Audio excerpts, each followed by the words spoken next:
Two of the houses that's next door to me, like the one that's one that's across diagonal, and then the other one that's like diagonal. So that one is technically on like the next corner. Mm-hmm. Both of them houses got shot up. About if you tired of your managers being in your videos, if you tired, listen. If you tired of the inconsistent meals, if you tired of this nasty breaded chicken, come to Open Pit, okay? They're not about to play with you on the wings. Hello. We did say we was in the hood. As a fucking hater. We love untapped visuals. We really do. We love untapped visuals. Before untapped visuals was untapped, we loved untapped visuals. We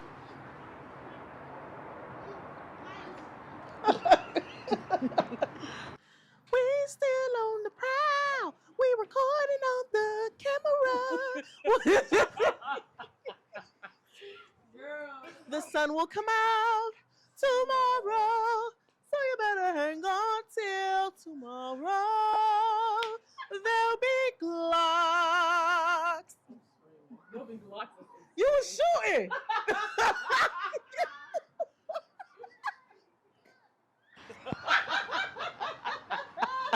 Sorry.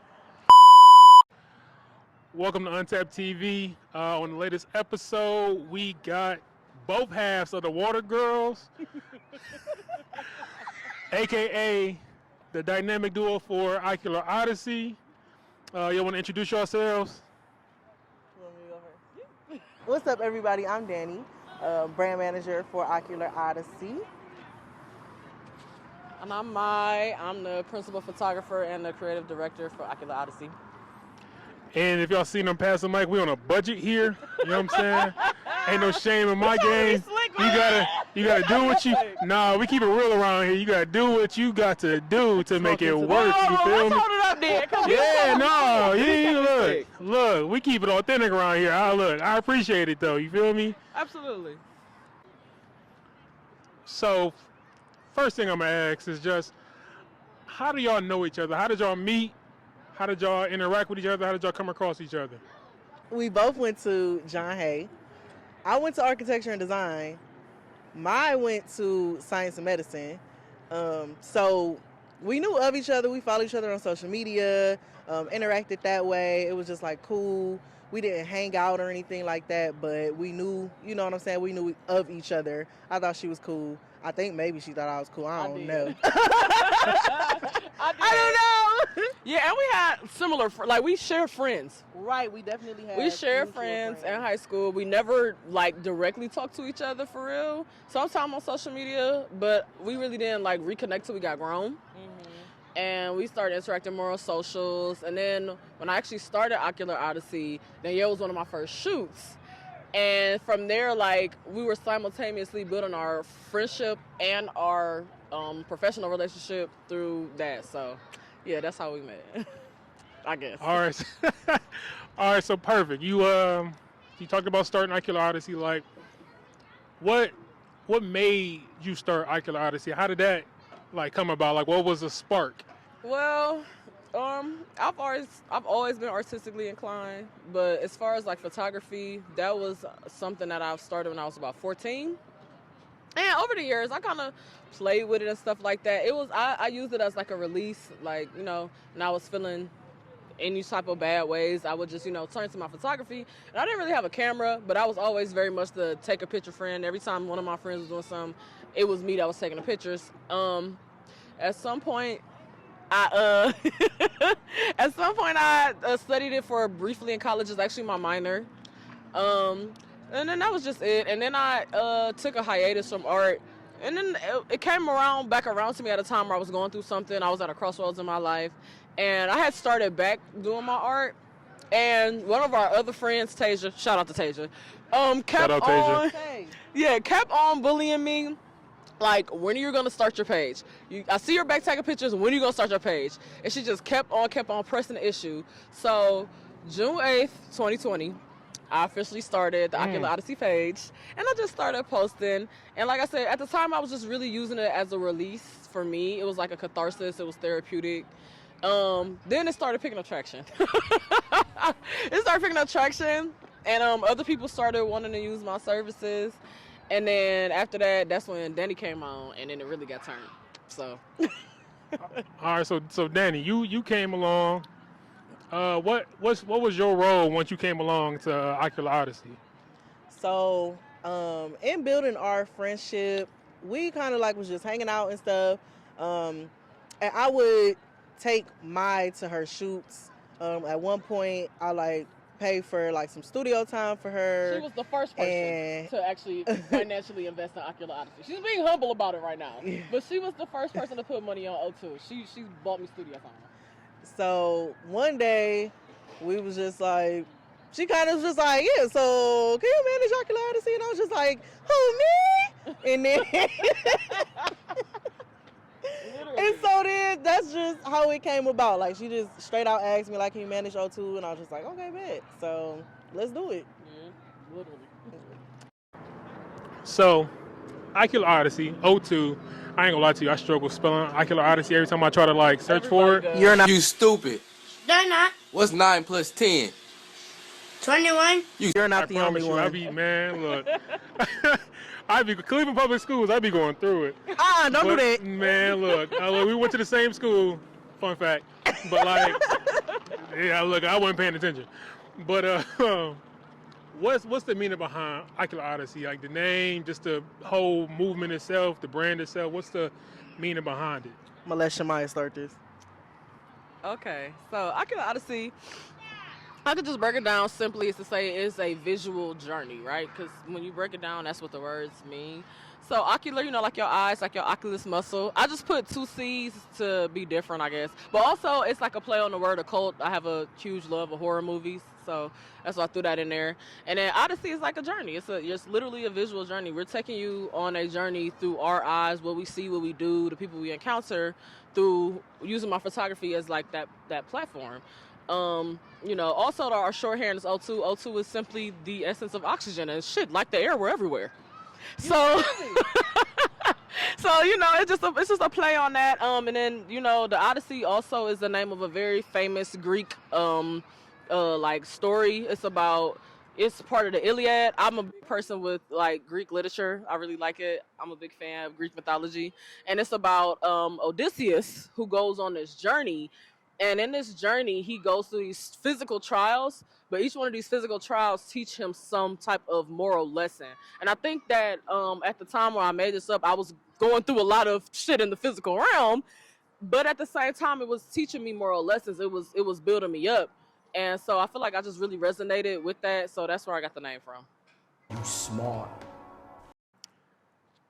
They got a lot deeper than I thought. That was hard. I ain't gonna lie, that was real in depth. I got like the journey part. I was like, all right, you know what I'm saying? It makes sense. Right. Odyssey with your eye, you feel me? But then you start talking about the mythology. I said, all right, she put some thought into this for real. O2 with the oxygen. Oh yeah, you put some thought into that. So, before I start this next question, if you haven't noticed by now, we are on the block. We on the scene.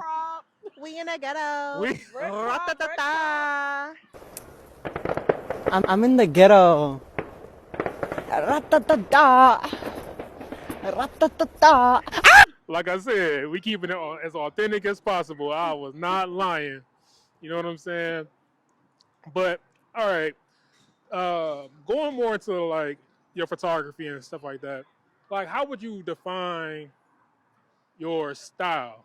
I know you don't like the term aesthetic, but like, how would you describe like how your photos come out? Like, what you want to portray, like the just imagery of it.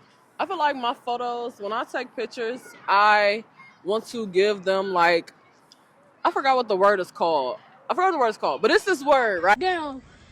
Ham, a fucking sandwich. It's this word, right? And it describes how you have a feeling of nostalgia about something that even if you've never experienced it, you still feel like it's familiar.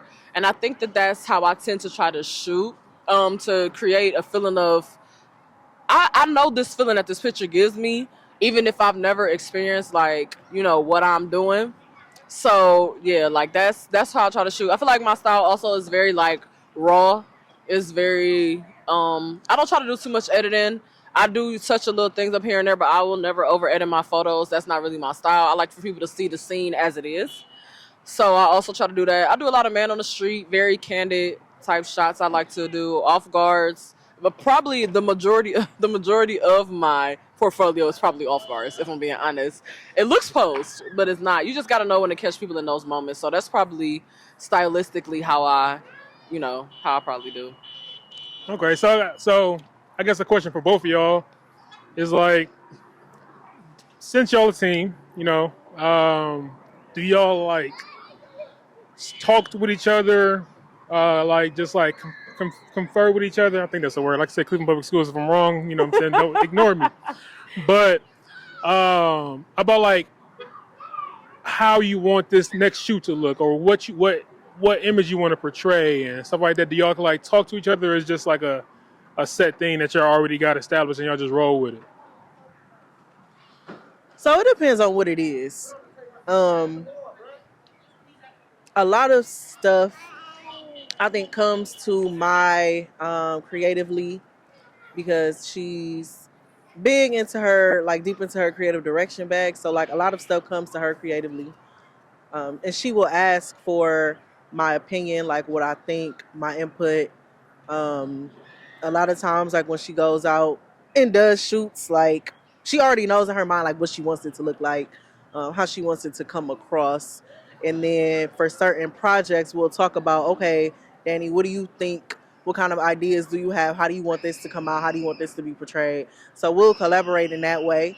But a lot of times, like she'll have something set in her mind, and then once it's done, she'll send it to me like, what do you think of this? Do we need to change anything? Like, should I do something different? Kind of thing. So it just depends. Like it's kind of like it's both really. Okay. Yeah, and I think too, like with that, a lot of it comes from me understanding that this is my manager, and as her client, if I'm asking her to, put me in certain places, get me in front of certain people, as far as my art and stuff like that, and I have to let her know what I'm doing, like what direction we going, so she can know who to market me to, and and what's working and what's not, as far as my art, because as a manager and client, like that's important for us to have that type of synergy and to like really be on the same page as far as like who I want to shoot for and how my style of shooting would suit that customer. So it also comes down to that too. Okay. So tying into just collaborating and talking with each other, how do y'all determine, especially you with being her manager, how do y'all determine like what's your next shoot, what's your next job? Like what's the criteria, or like what do y'all look for in order to like pick your next project? Well, my motto is everything has to make sense.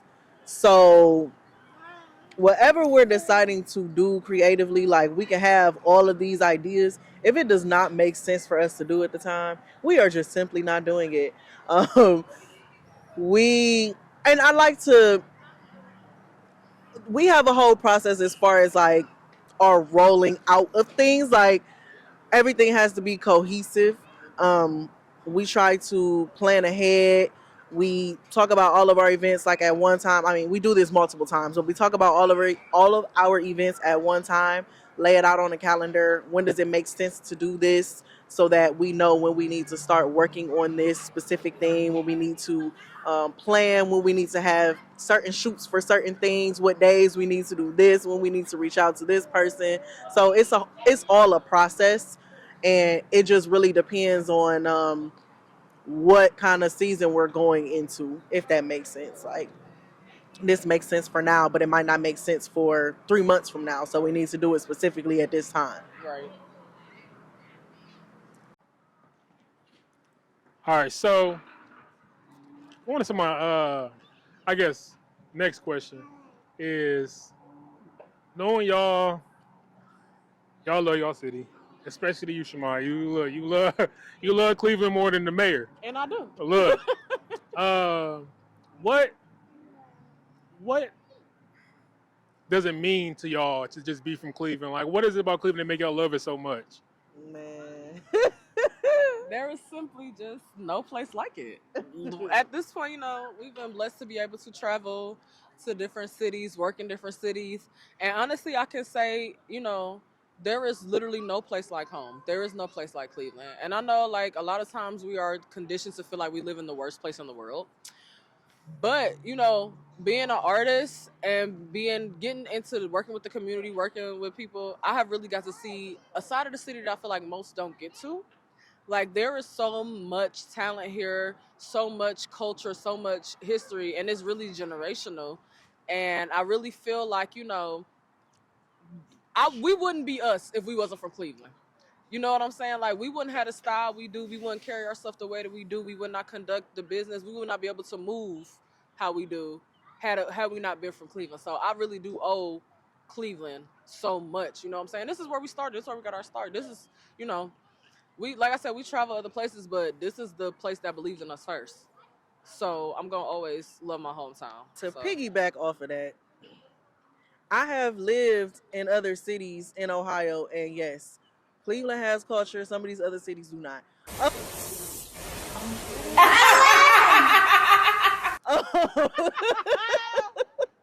about it now.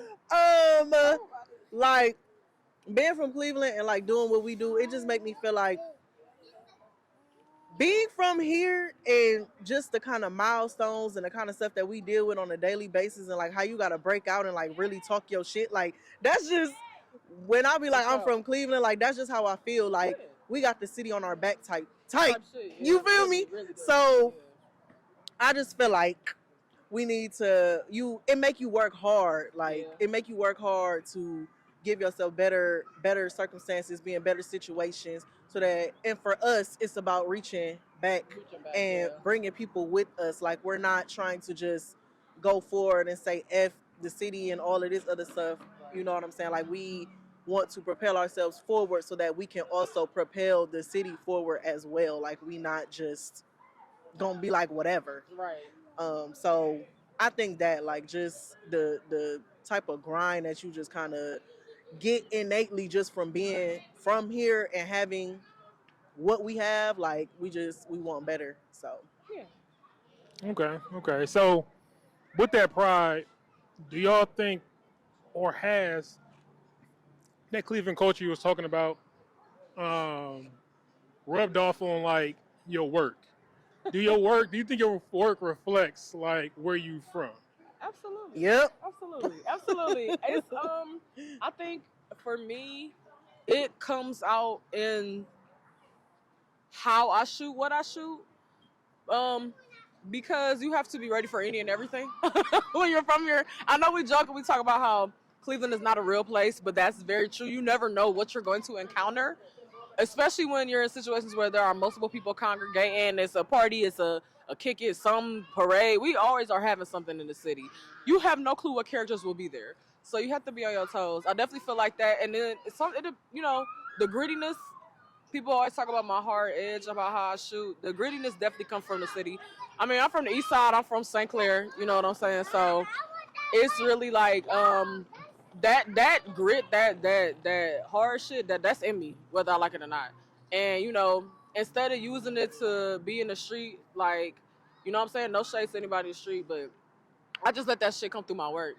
I try to do something productive with it. So I use that hard edge in my work for sure. I feel like that's how it plays. And then too, like, how we deal with like how we move as far as when we're conducting business with other people. We understand that, places that most people would be scared to touch, that most people would be scared to deal with, we're not. The demographics that most people would be scared to approach, we're not. And I think that definitely comes out in how we maneuver and what we do as far as our business. well said.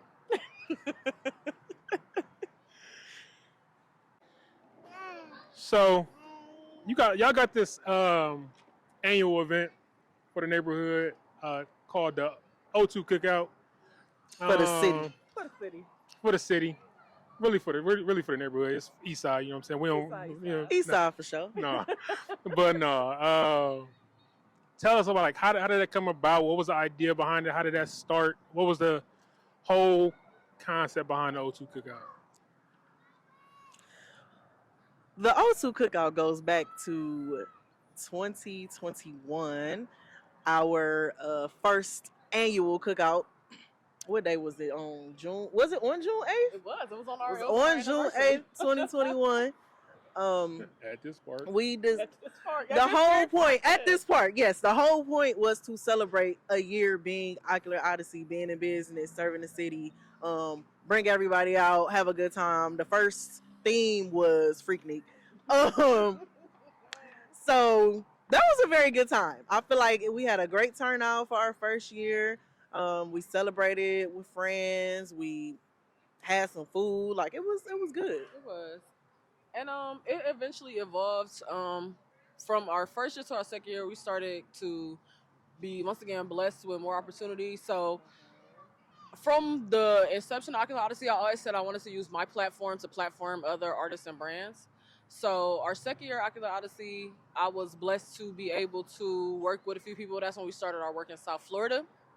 And through us doing the event there, at Velvet Velour, had our first solo show. We got to do a pop-up. We did our first pop-up. And from there, we're like, okay, we kind of got this pop-up thing down. In Miami. Yeah, we did our first pop-up in Miami. We bought 4 Cleveland brands with us. So, we saw the impact that made, and we saw, versus other things we have been told by, brand owners that we work with, because we shoot for a lot of streetwear brands. That's kind of our specialty. We were told by, a lot of other brand owners, like, doing pop-ups here is not always profitable. There are a lot of things that aren't done correctly. So we took all that knowledge in.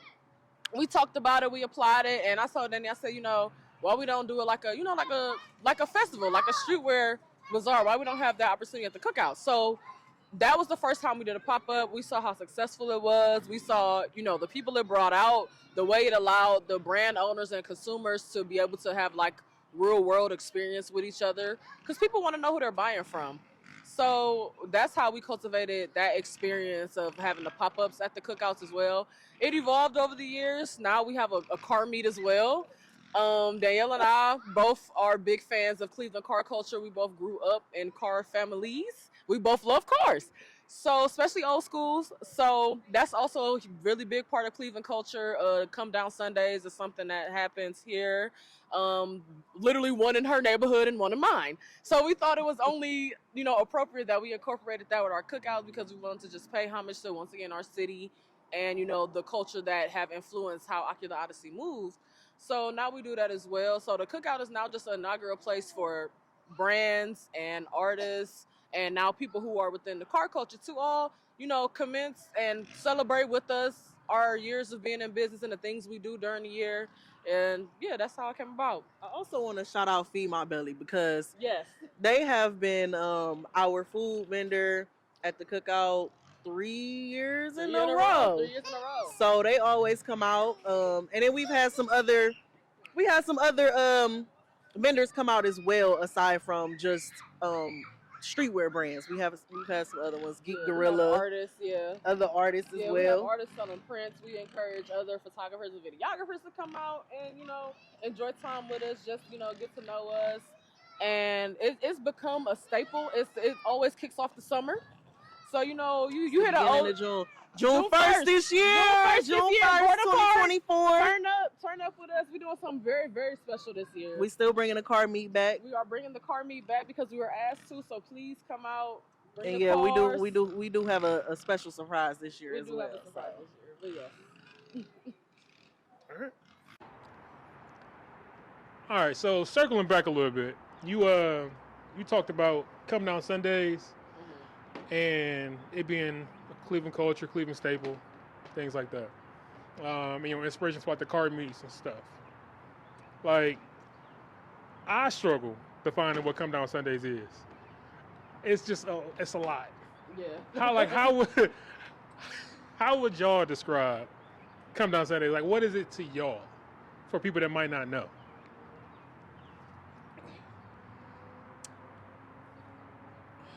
Imagine like a big ass cookout.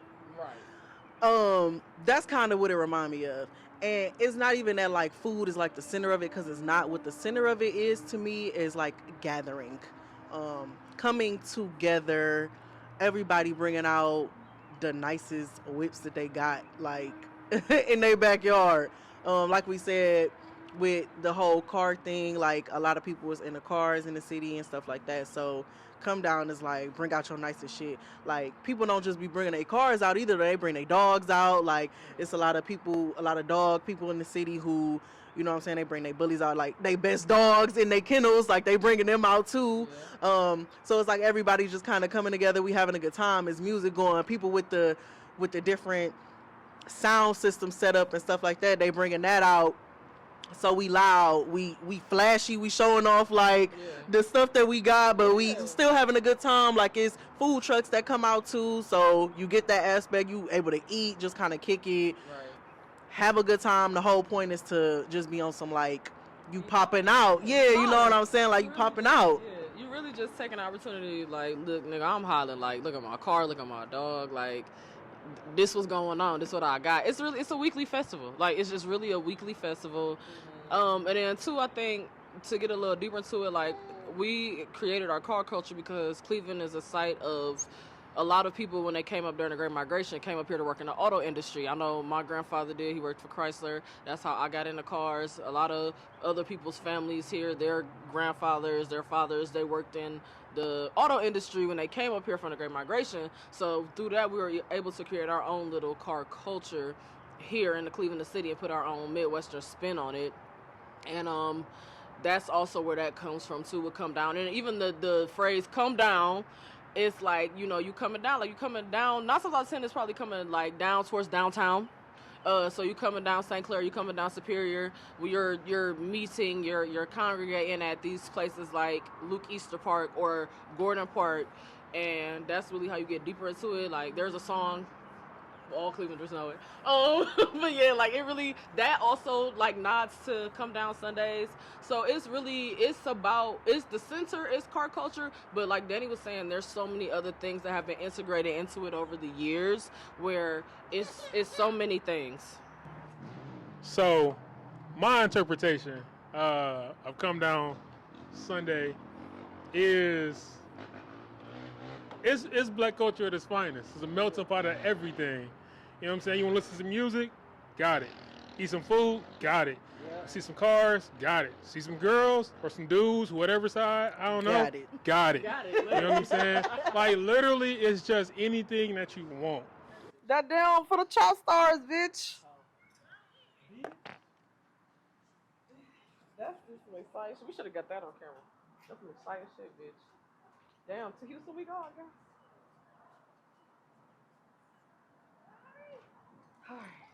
Y'all shouted out the O2 cookout already. Y'all spoiled it for me. That was my next question. Sorry. But since y'all already talked about it, y'all want to go into detail about like what it's about, what the vision is, theme, what's happening, who y'all working with, whatever. So, okay. Well, the cookout this year, 2024, is going to be on June 1st, Saturday. We are currently open to vendors and brands. If you would like to participate, please let us know. There is a fee, so do not be taken aback. It's really not that much, to be honest with you. You're gonna make money regardless. Like you gotta spend money to make money. You feel me? So You know what I mean, boy?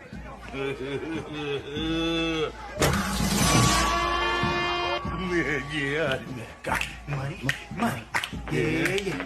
So we're just spending money to help y'all make money. I'm saying. So no, we are currently looking for brands, vendors. If you would like to be a part of the cookout, please let us know. Hit us up at Occular Odyssey on Instagram, at Occular Odyssey on Twitter, or you can message one of us, My the Highest, Danny Deny on Instagram. So we've got that going on. That's any vendor for real, like artists, streetwear brands. If you make jewelry, if you are a food vendor, really anybody. Like if you got a business, you ready to get out there, or you already out there, you just want to make some more money, you want to be a part of the community because that's what it is. Come out, have some fun. We down for that. It's gonna be at Gordon Park again. We are also opening it up to out of town brands. Yep. So Midwestern specifically. So if you are a brand from the Midwest, we would love to have you this year at the O2 Cookout. We were talking about theme. Every year our cookout is themed. Last year was Happy O2 Day. This year is Midwest Family Reunion. So please, if you are a Midwestern brand, or if you're just somebody from the Midwest that loves streetwear, this is probably the place you're gonna want to be. We have a very curated collection of brands this year. We're actually very excited to be introducing a lot of these brands together.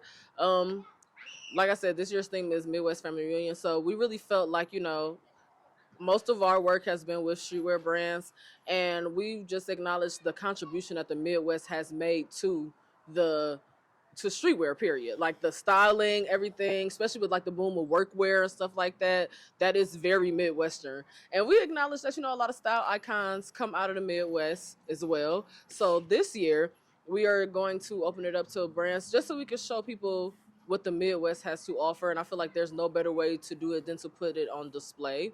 We also are bringing the car meet back for a second year in a row by request. So we are also cultivating our own little piece of Come Down Sunday and dropping it in because that's just the O2 way. So we'll be doing that as well this year. And we will also be inviting other car fanatics from the Midwest as well. So See, I'm glad you touched on the Midwest contribution. You know what I'm saying? Because people be disrespecting us. I really put some respect on her name. You know what I'm saying? yeah. I know y'all can't see me on camera, but I'm hollering. You know what I'm saying? Absolutely, 100%. You sit up here, Definitely hollering. You feel me? Let's just go with rap, right? It's not even just the streetwear contributions, right? That's a whole nother discussion. Right. The hottest sound, the hottest waves. If it ain't Atlanta, who is it? You got Chicago didn't introduce the whole drill wave to the world. Yep. What location is that? The Midwest. Midwest, absolutely. You know what I'm saying? What was the hottest sound and still a hot sound to this day? Detroit. Detroit Flow. Yep. You know what I'm saying? I told you I went to Cleveland Public Schools, but last time I checked, that was the Midwest. Absolutely. You know what I'm saying? Historically, with Bone Thugs, Kanye West, all of that. Emo rap came out the Midwest. There would be no emo sad boy rap without the Midwest, without Cudi. Okay, he was the father of that. You know what I'm saying? So it's a lot of, I feel like it's a lot of disrespect and erasure when it comes to the Midwest contribution. A lot of, like I said, Kanye, style icon, Midwest. You know what I'm saying? Who has the quickest selling out New Balances right now? Joe Fresh Goods. Chicago. 9 times out of 10, if somebody Midwest. put that shit on, They from the Midwest. Also, the best dressed women come from the Midwest. Period. Yeah, it's just too many things, too many monumental. I mean, you got Don C. You got too many people from the Midwest who are making regular contributions to this day to style, and I feel like a lot of times that gets brushed over, that gets looked over. They are very Midwestern, babe. You can try to isolate them and make them this anomaly, but we all putting that shit on up here. Sorry. Right. That's how it's going. It's Can't just give away too much sauce. all right. Look, from this interview, if you ain't know by now or picked up on Occular Odyssey having motion, I don't know if the young people still say that or not. I don't know, but it sounded good coming out my mouth. But I'm gonna stick with that. I'm gonna stand on it. I'm gonna stand on it. Stand on business. Look, what do Occular Odyssey got coming up, or what y'all been doing? Y'all global out here? What's going on? Don't tell nobody. Right. So, actually, very soon here, towards the end of the month, we will be traveling to California. One of my artists, King Zell, shout out to Zell, is performing. He has a show out in LA at Hello Stranger. Yeah. So we will be going to see what Cali bought. You feel me? So that's cool. Yeah. I think that's gonna be a good time. It's actually gonna be my first time going to California, so I'm pretty excited about that. So that's the first thing that we got right around the corner coming up. Yeah. And then Right. After that, then we are boom cookout. Then right after that, Atlanta. We're taking Get Together, which we really didn't talk too much about, but we're taking Get Together to Atlanta the following weekend after the cookout. So that's something cool we got coming up as well. Fast forward after that, we're going to Caravana in August. So that'll be fun. Looking forward to that. And at some point, we will be back in our second home of South Florida. Yes. As she mentioned, we are doing a tour with our show Get Together. We're doing with the incomparable. Hello. Um, we did say we was in the hood. As a reminder, we are on the block. Yeah, we on the block for show. We are doing a tour of our show Get Together, which we opened at Deep Roots Gallery this January with our wonderful artist friend Krista Freehands. So our shout out to Krista. Our first stop for shout out to Deep Roots too. Thank you for hosting us. But our first stop will be in Atlanta at City of Ink on June 8th, and then later this year we will be doing another show of Get Together in Miami. So we will be releasing a date for that too. But yes, Get Together's on tour. A lot of people don't know Occular Odyssey travels. We are on the road a lot. We work in other cities. I shoot in other cities. We also have a service we provide to brands locally and, not locally, but we started with our local brands where you give us clothes and we do brand shoots out of state. So we will be doing a few brand shoots out of state when we go to California. So far, we've done out-of-state brand shoots for Pray for the Prey, who is our frequent collaborator. We've also done brand shoots for Calm and Cozy out-of-state.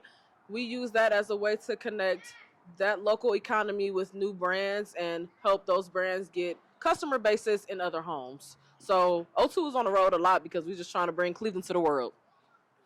All right. So you touched on Get Together.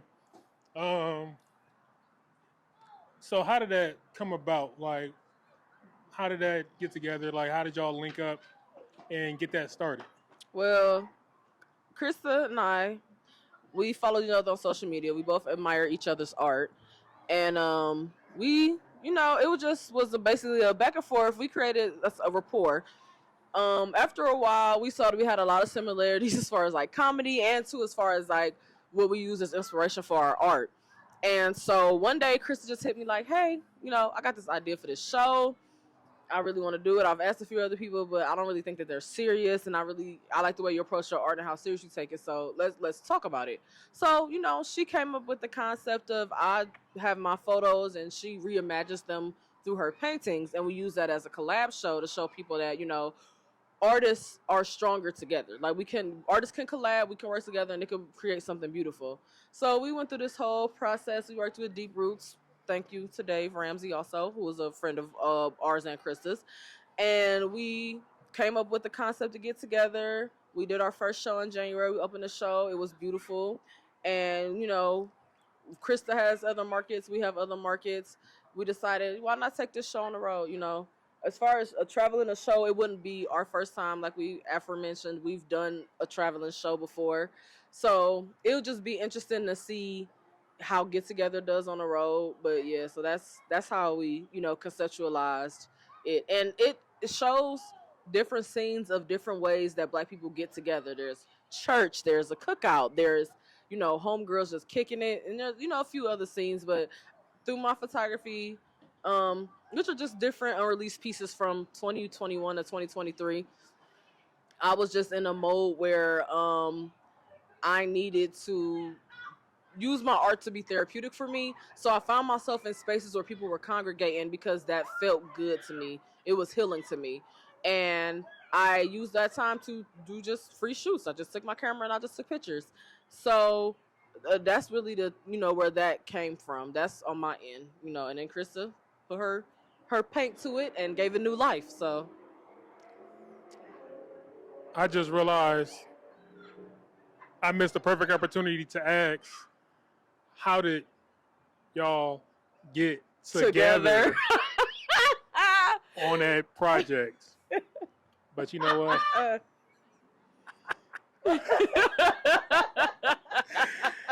Woo! my God. Missed the perfect segue.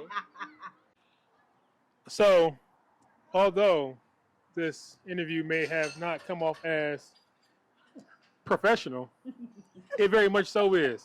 I does do my research. Yeah. And upon my research, or us following each other on Instagram, whichever one you want to use, I came across Danny Macklin Management. Do you have any other clients that you work with? I do, actually. Do tell. So, I do have 2 music artists that I work with as well. One I already mentioned previously, King Zell. He is a rapper from the city. He's from EC, but Cleveland through and through. So Zell has been making music for a while. I actually started managing him last year, and as soon as I started managing him, we took a trip to Columbus. Got into a show, chopped it with the artist, his manager.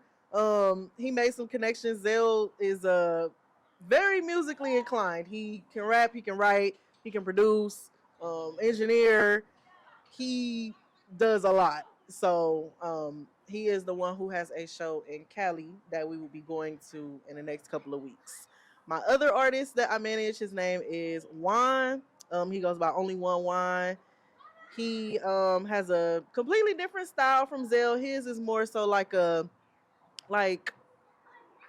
I want to put it. Yeah, it's very melodic.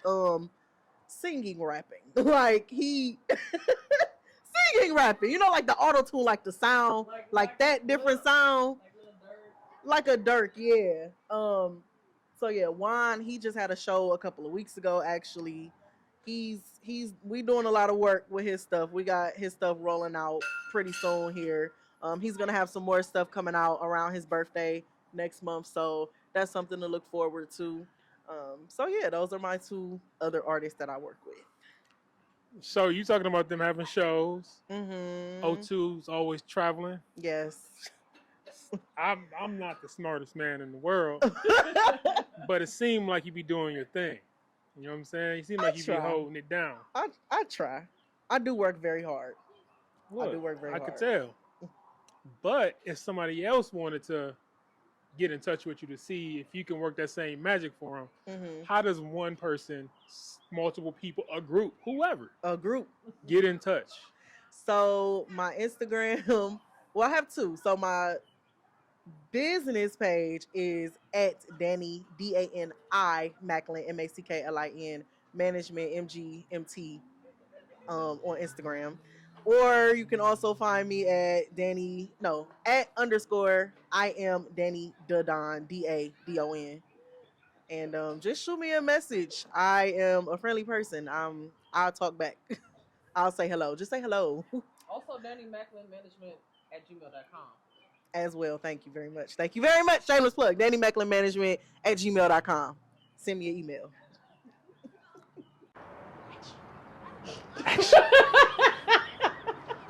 They yell. Play too goddamn much. Go ahead. Sorry. So, how important has having, I guess, a manager, a friend, a comrade like Danny, how much has it meant for you and for O2 and its growth? I will say that having, as an artist, especially an artist who wouldn't traditionally have a manager, but having a manager that does their best to understand you inside and out, like your intricacies, your hang-ups, like as an artist, like what you don't feel confident in, what you do feel confident in as an artist, and also simultaneously being able to keep pushing you and your artistry is so important because, like I said, Danny was really my manager before she even knew it. She used to take me to all my shoots, and I saw like her growing interest in what I was doing. She took notice of my artistry. She took notice of how I was trying to do things, even when I didn't have the resources to, and she used her problem-solving skills to make it make sense. A lot of time, artists, we move very erratically. we are very scatterbrained. And sometimes we don't always have the compartmentalization skills and the brain power to make sense of these great ideas we have up here. But Danny, she like helped me rein a lot of shit in and make it realistic. Even when things I didn't feel like would be realistic for my career, she made them viable.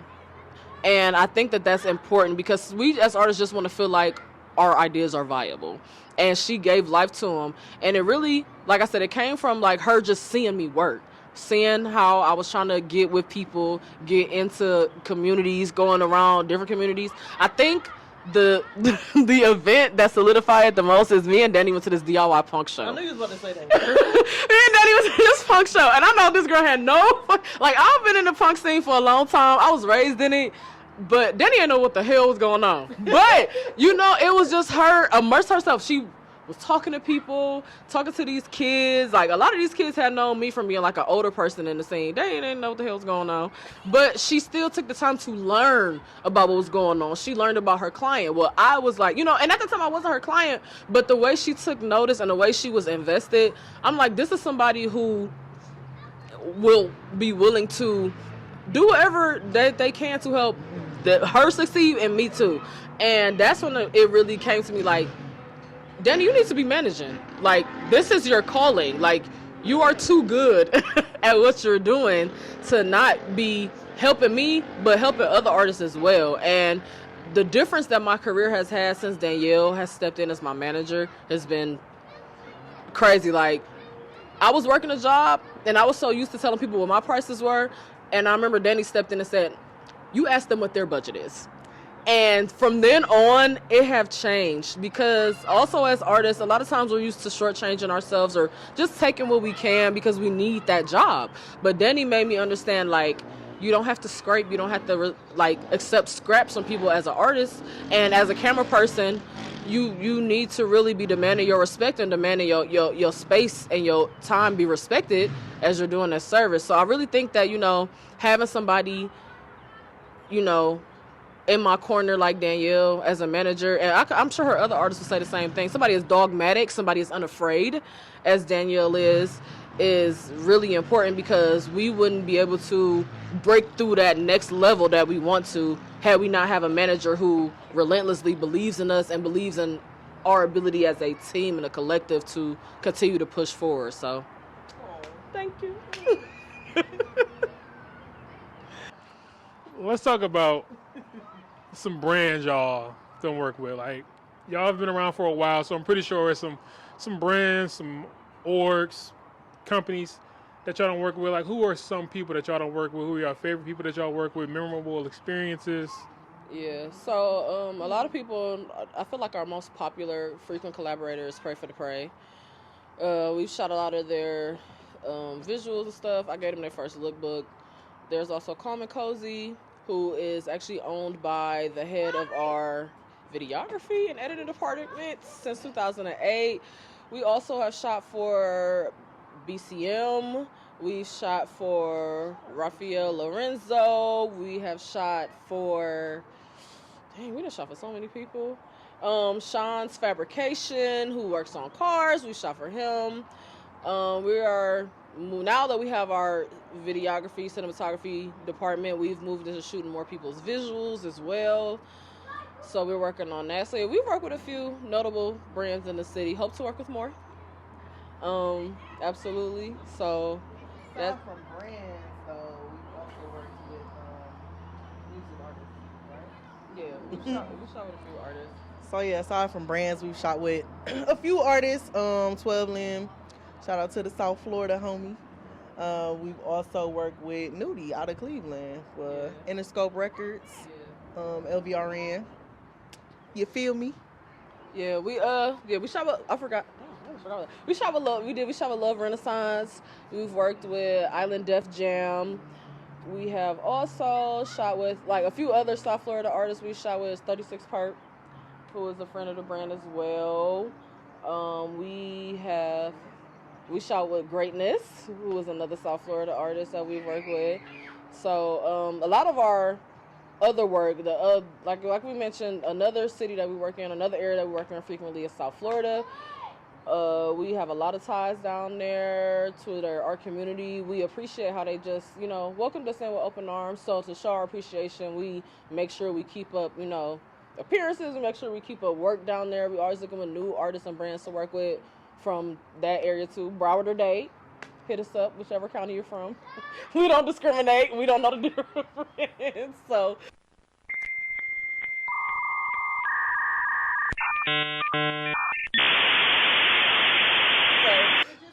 We're just girls. We don't know anything. So we love everybody from South Florida, whether it be Pompano or Carroll City or Hollywood or Liberty City. We love all y'all. So what's next for O2? Like, you mentioned the cinematography part, so you kind of venturing into the video side of things. Like, is there anything else that you're trying to step into, any other lane that you're trying to go in? Well, as my manager said, I'm working more in my creative direction this year. I'm doing more, working on other people's projects. We are doing more behind the scenes, doing more cohesive things, helping people with branding and rollouts. The same way we approach our branding and our rollouts for when we have events or when we're rolling out our new services, we are finding that people are intrigued and they're in need of that service. So that's something that we offer now. We work with Cam DeVille and since 2008 on those things, on visuals. We are also working on, more artist representation. So Danny has been taking on more artists. She's open to taking on other artists as well. This year you will see a lot more of our creative properties. We are known for working for other people and with other people, but this year we will be putting out a lot more of our own things. So Get Together was like the first thing of ours that you'll see, but there will be at least one other show this year that's going to be put out by us. It'll be later this year. There's also, of course we're doing, this is our collab year. So Crystal was the first collab that we're releasing, but there will be 2 other collabs this year that we will be dropping. I really want to talk about them, but I'm going to sit on that because I don't even want to. Y'all will see soon, though. Y'all will see soon. And then also, aside from just the art and the creative things that we're working on, we do also have, coming up on the 28th of this month, the day we come back from Cali, we will be hosting Club O2. This will be the 3rd Club O2 that we've had this year. So that's for everybody to come out, just have a good time. We always have a different theme. It's going to be at B-Side. So please come out and support. Just have fun. You want to talk more about that, your South Florida connections, who you're working with, stuff like that? Well, basically, it started because it was like our 2nd year. And it started because I was just shopping around on Twitter for like shoots. I was ready to expand and start traveling with my photography. And I followed this artist. His name is 12 Lynn.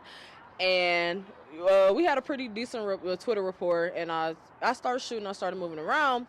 I got hired by this company in Miami. I got hired by this, a travel agency, actually. It was a travel agency. And they asked me to come down there and to take a few pictures. So I already had a job. And so I was just like, shot in the dark. It's an artist I really like. Said, should I do this? I said, yeah. Yeah. I text her, I'm like, should I tweet this guy? I don't want to be a weirdo. She's like, just do it. Yeah. Just send it. That's really how a lot of our... Worst you can say is no. Yeah, the worst you can say is no. That's how a lot of our artist interactions go. I'm like, should I do this? She's like, just send a message. Who knows? So I tweeted. This is a loose, open tweet. I didn't expect anything of it. I was like, hey, I'm going to be in Miami. It's only right I, get some shots at 12.